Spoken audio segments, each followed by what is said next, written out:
Hey guys, what's going on? Devin here. Hope you guys are having a good day so far, and welcome to today's video. As you guys know, Michael Bay's controversial reboot of Teenage Mutant Ninja Turtles finally hit theaters last year to a bit of a mixed reception. And by mixed reception, I mean people either hated it or they really hated it. And if you guys saw my top 5 most disappointing films of 2014 list, then you guys also know that I also didn't think that it was that good of a movie. While I will admit that they did manage to get the characteristics and personalities of the Turtles, as well as their brotherly interplay, down to a T, that still doesn't change the fact that the film is still full of plot holes, idiotic character motivations, and an absurd amount of miscasting. However, amidst all of these problems, I still feel this film did have a lot of potential to be really good if some of its aspects were tweaked or discarded altogether. Thus, over the course of 3 videos, I'll be dissecting the latest incarnation of the TMNT, going over some of the key elements in the film that I feel could have been improved, and giving you guys my take on these aspects in order to create what I think could have been a great, or at the very least better, Ninja Turtles movie. So without further ado, grab some pizza, fasten your shells, and let's fix Teenage Mutant Ninja Turtles!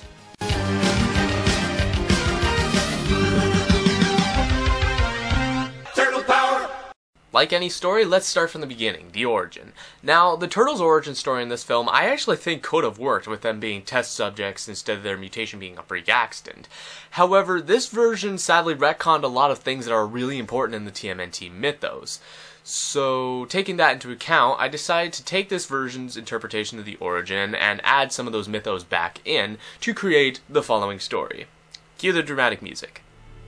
Dr. Eric Sachs and his partner, let's call him Dr. Kirby O'Neill, worked for the mysterious company known as TCRI, developing something along the lines of a miracle cure.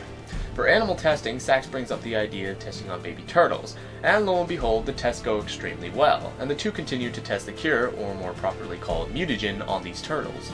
However, O'Neill gets to the point where he tries to persuade Sachs to stop the experiments, declaring some of them to be a little too extreme and almost inhumane. Sachs ignores his partner, however, being blinded by science, and continues the tests. It's not until later one night when O'Neill discovers what Sachs truly plans to do with the mutagen, to not use it as a miracle cure, but as a super soldier serum, selling it to the terrorist organization known as the Foot Clan. Shocked by his discovery, O'Neill decides enough is enough and is left with only one option: to dispose of the mutagen in any way possible. Thus, he releases the mutagen, as well as the 4 baby turtles, into the sewer, never to be seen again. Upon finding this out, Sachs has the Foot Clan assassinate O'Neill for the betrayal of his work. Meanwhile, in the sewer, a rat comes across the 4 baby turtles, who are now pretty much bathing in the leftover mutagen. For one reason or another, the rat collects the baby turtles from the mutagen, the rat now too getting covered in it. As the years go by, both the rat and the turtles begin to evolve, growing both in size and intelligence, learning to walk as well as speak.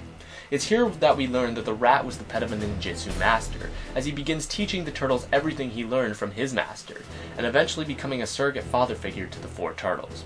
And finally, after years of training, the now teenage turtles had now become the heroes in a half-shell we know today, whom the rat, now appropriately named Splinter, has named accordingly.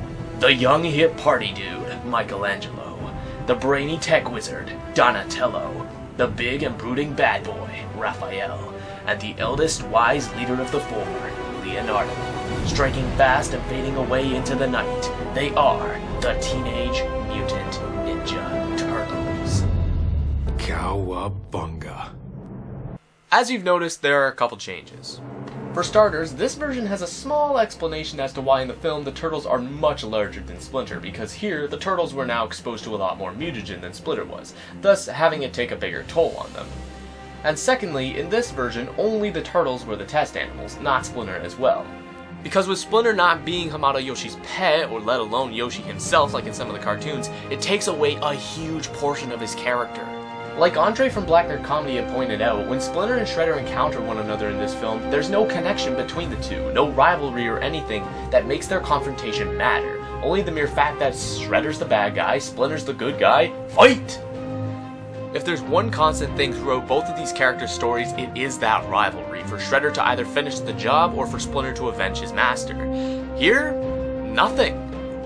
Now, I think it's important to note that the film's origin takes influence from the current IDW comics, where in that version, Splinter and the Turtles were test subjects, but it made a little bit more sense because it was explained that both the Turtles and Splinter were the reincarnations of Hamato Yoshi and his 4 sons. Now, if the film was adapting that version, that's fine, but there's still a major problem with this. It's never addressed or explained! If you're going to adapt this version, you need to fully adapt it, which means explaining the changes to the origin. And don't give me the whole, they're saving it for the sequel argument, because that still doesn't help this film. Trust me, Sony knows that all too well. But with that concludes the first part of fixing TMNT. If you guys agree or disagree with my opinions, be sure to let me know in the comment section below, as well as liking and sharing the video with all your friends. Next time, we take a look at the film's biggest mistake and how much damage it has caused to the film's undoing. But until then, be sure to like Shadow Shoveler Productions on Facebook and follow me on Twitter at Shadow Shoveler. And until next time, that's about it. Thank you guys for watching. Deepos out.